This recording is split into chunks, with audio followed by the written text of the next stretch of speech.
Hey, we're friends, right? So I can be honest with you.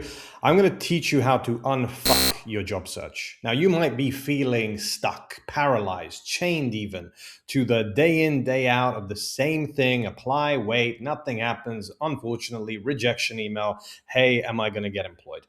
The good news is you are. The bad news is you're going to have to change your strategy. And what do I mean by that? So if you've been following my content, my name is Milo. I'm the founder of How to Job, and I'm going to teach you how to have a strategy that actually works. And I'm not talking about the fluff of the rest of the YouTube videos you might have seen where people tell you to use ChatGPT or Claude or maybe just send a magical message and get a response. I'm actually going to give you some practical advice in this video. So one of the things that I teach my students to get opportunities in their dream company is practical protocols. Now, practical protocols, which are on the How to Job Plus platform, I'm going to give you one in this video so you can kind of see what I'm talking about. Practical protocols are things you can do today that actually makes a difference. So today, you might be feeling pretty low about your job search. You've applied, nothing's happened. You probably haven't reached out to anybody, or maybe you have, but not in the right way. We're going to change that in this video. So there's a protocol that I use on my platform called the Dream Company Protocol. This is where you reach out to 20 people in one company, preferably the dream company. Now, why do you have to have a dream company? I want you to imagine that your dream company gives you a call and says, hey, we've got your resume. Why should we hire you? You need to back that up with some real data, preferably why you're the right company culture fit, why the work style is correct, what soft skills you have, personality traits, career aspirations. You need to sell yourself. So putting yourself in the mindset of, hey, I want to work for this company, and if they call me and ask me why, I have to have a pretty solid reason. If you don't, you're in trouble because you sound like everybody else. Hey, I'm hardworking and motivated, and I'm really passionate about paying my bills. That's what you sound like if you don't have a elevator pitch, which is 30 seconds of how to sell yourself. I cover elevator pitches in some of my other videos. Subscribe and like, watch those. But for this one, I'm going to give you a practical guide to actually get in front of people to actually ask you those questions. So, dream company. Right, you've got that in your mind. Perfect. We need to reach out to people who work in that company. Now, who's the first job title that comes to your mind?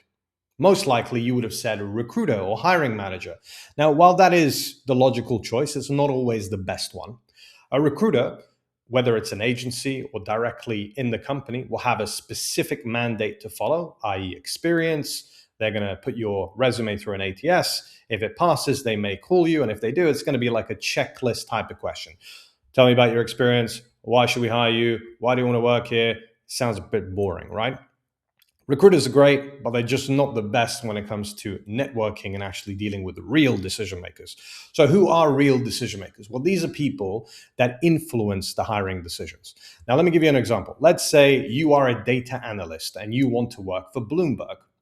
You shouldn't just reach out to a hiring manager in Bloomberg. You should reach out to a senior data analyst because that person may influence hiring decisions. They literally might be telling the recruiters who to hire, but they also, if they're not, they will be able to recommend you to the person that does. So a senior data analyst would be a good idea. What about another data analyst? What about someone who was just hired 6 months ago? That person might know what the interview process is like. They might know what the company's looking for. Hell, they've been given a position, right? They've been offered the job. So chances are they probably did something right. Now, if you connect to peers who are actually doing the job, people who are doing the role that you want to do in your target company, you probably get some data from these people. You might ask questions like, hey, how did you get hired? Straight up, direct. If you say, hi name, I hope you're well, the weather's amazing, you're going to get ignored, okay? But if you ask genuine questions that actually relate to why you're reaching out to them, you've got a better chance to get an answer, right? So people doing the position. What about people in the company that are doing something completely different? These are called cross-functional stakeholders. It might be a research analyst. It might be an executive assistant. It might be an SDR, an account manager, a business development manager, a customer success liaison person, right? Cross-functional stakeholders, even though they're not doing the job you want to do, they know the company and they can give you insights and intel that allow you to connect to the right people. Let me give you a scenario of what happened to one of my students. They reached out to someone doing a completely different job in a company they wanted to join. That person knew the global head of HR really well. This candidate that I worked with reached out to someone doing a completely different job, had a conversation, ended up getting a recommendation to the global head of HR. Global head of HR recommended them to the hiring manager, got a meeting, interview, offer, all within 7 days. Literally, cross-functional stakeholders. Now, who else can you reach out to? What about HR business partners? Some of you don't even know these people exist. HR business partners are people who deploy policy for the company. We're talking what the company culture is going to be like, what projects they're going to end up doing when it comes to things that are happening potentially geopolitically, what the mandates are when it comes to hiring with AI, how the job will change, specific policies you might not be even thinking about. But these people are at the tippity top when it comes to human resources. And they can refer you to the head of HR. The head of HR can then refer you to the hiring manager or the decision maker. So that's another person to think about. What about aiming for the big guys? I'm talking CFO, COO, hell, even the CEO. The only thing stopping you from reaching out to that caliber of person is you, because you think, hey, these people aren't actually going to accept. They're not going to, why should they speak to little old me? They're probably doing all these CFO, CEO stuff, right?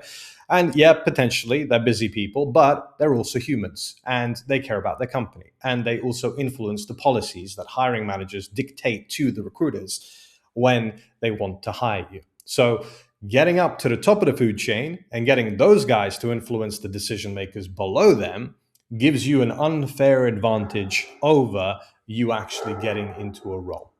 Pardon my dog barking in the background. I'm trying to do this video in a one take as I normally do, and sometimes there is that noise. But anyway, back to the video. Right. So we've discussed peers, we've discussed senior decision makers, people doing the job at a senior level, HR business partners, C-suite, executive assistants. I haven't covered that, right? Executive assistants who are actually understanding the diary of real decision makers. Imagine you reach out to an executive assistant, to the CFO or the COO or the CEO, and they give you time in their diary to speak to them, to send them a message, to give you a little bit of intel, to give you a bit of a nudge, or them a nudge to actually respond to your message. Now what you're doing is you're dealing with people in the company who are starting to know your name. You're getting cross-functional stakeholders recommending you to hiring managers knowing what your questions are, asking about projects, giving you details. You are starting to monopolize your potential new network in one company. Now, how many people do you reach out to? If you wanted to take action today, I would reach out to 20 people in one company, all doing different opportunities and jobs.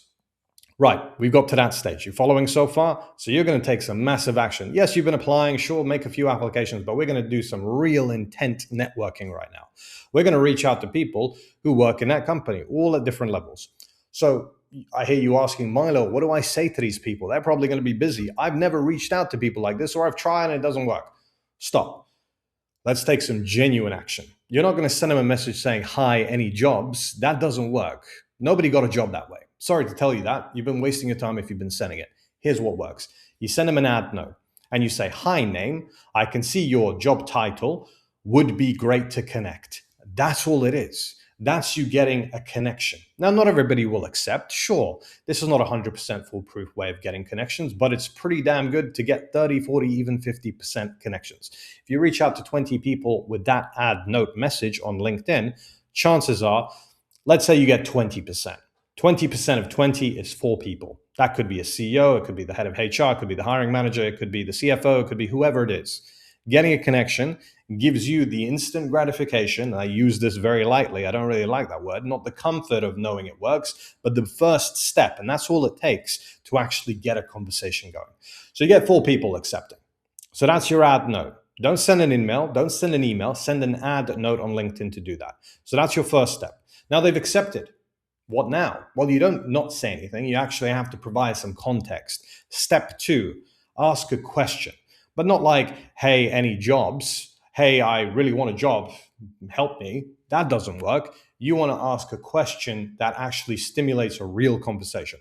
Here's a very genuine one that can actually work pretty well. Hi, name. Thanks for accepting. Quick question. When it comes to hiring from your perspective, does the company focus on company culture fit, experience, or soft skills? Now, it seems like a pretty easy to answer question, right? You're not going to say, "Hi, name. Thank you so much for accepting. The reason I've reached out is because I have academics and experience. I'm really passionate, money motivated, blah, blah, blah, blah." That person won't respond to that. So, a quick and easy question, they will say, "Soft skills. Great. Which ones? Have a conversation. You're a human. Humans are designed to speak to other humans. We're tribal. So, ask questions. Okay, which soft skills? These ones. Once you get some form of something that you can cling on to, i.e., here's a soft skill, perfect, I've got that soft skill. Could you help me make a formal application that helps me get an interview? Do you have time for a 5-minute call? Can you recommend me to reach out to someone? Hey, I've started to network and I really want to work in your company.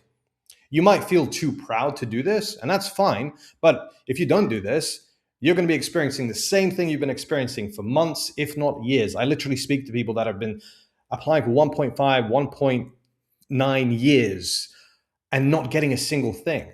So put your pride to the side and do this today because it will make a difference. This is the practical stuff. This is the YouTube video you've been waiting for to get you off your ass to make stuff happen. So do it.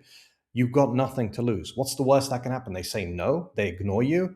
Oh, well, move on to the next person. They might say, yes, let's have a meeting. Sure, I'll speak to you. Why not? What would you like? Hey, you know what? Because you're networking, that's good for you. Everybody else is just applying, they're spam applying. But sure, I'll take 5 minutes to deal with you. What if the CEO says, hey, great profile, I can't speak to you, but reach out to the hiring manager, reach out to the head of HR. I know them, I've employed them, I pay their bills. They will say yes if you then get a recommendation. So this is your one step forward. Now, when you have a meeting with these people, treat it like an interview. Ask questions, sell yourself, see what projects they have. Because if you have a good meeting, all it takes is to ask a closing question at the end. Can you help me make a formal application that results in an interview? Let's say you ask that question and you get a yes in a meeting, whether that's a CEO, a cross-functional stakeholder, a head of HR, a hiring manager, you can get an interview.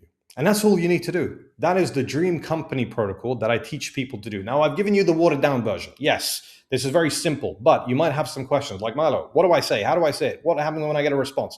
What happens when I get a meeting? Which company should I focus on? What should I do the next day? How many people should I reach out to in a week? Hold your horses. You want that info? Sure, more than happy to help. There's a link in the description. Book a call with me and the team. We'll give you 15 minutes completely free and tell you what to say and tell you what you should do. And also, we'll give you insights to understand what you're actually looking for and how you can get to that stage. So look, thank you so much for your time. Like, subscribe, do your thing, and I'll see you on the next one.